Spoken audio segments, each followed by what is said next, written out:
From 360-degree shots on field to 360-degree style of it, I'm catching up with one and only cricketing icon, AB de Villiers, who's joining us. He's also now a brand partner for a South African sneaker care brand, Sneaker Lab, right here. AB, welcome to CNBC TV 18.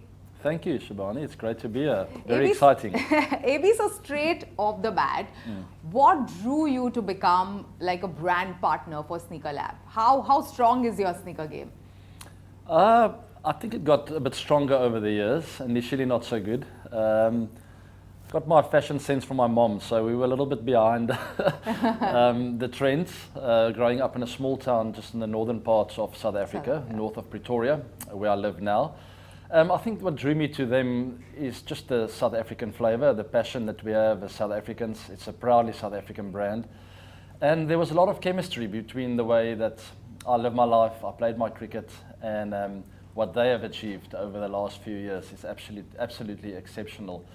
But I think that's basically what it comes down to, South African pride. And it's fantastic to be over in India now, and hopefully a lot of Indian people will get to know about this brand. And then last but not least, dirty sneakers really irritated me, started irritating me, and I couldn't understand why no one didn't come up with anything like this. And I mean, it's been a struggle with cloths and towels always to keep my sneakers clean, so finally there's a solution. So AB, what is one of the oldest and the most precious sneaker that you own? Not price wise, I'm going to ask you about the most expensive one, but the most precious that you want to save and preserve.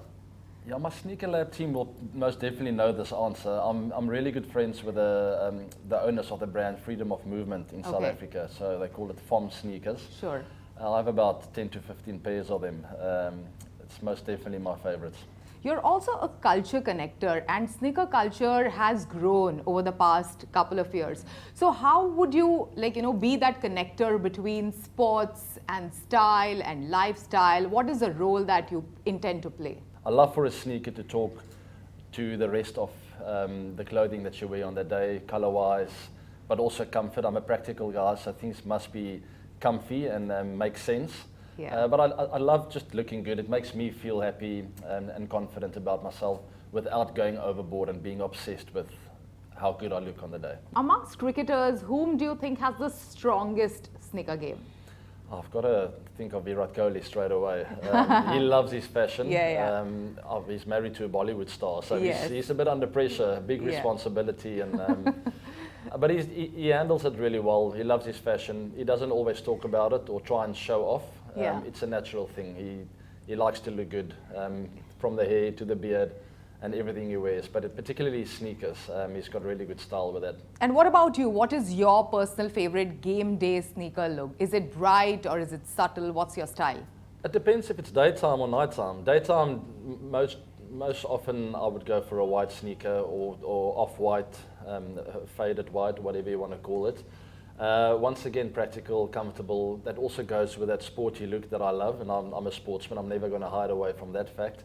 But yeah, generally just a nice white sneaker. I've got a nice pair of Air Jordans as well, a very special pair at home that I actually got from the Viacom team, the Geo Cinema team, as a gift. Fits me to the T, and I've been wearing that quite a bit as well. It's a limited edition one as well. They made it very clear. Yeah, absolutely. Air Jordan is a part of every sneakerhead's wardrobe, including mine, by the way.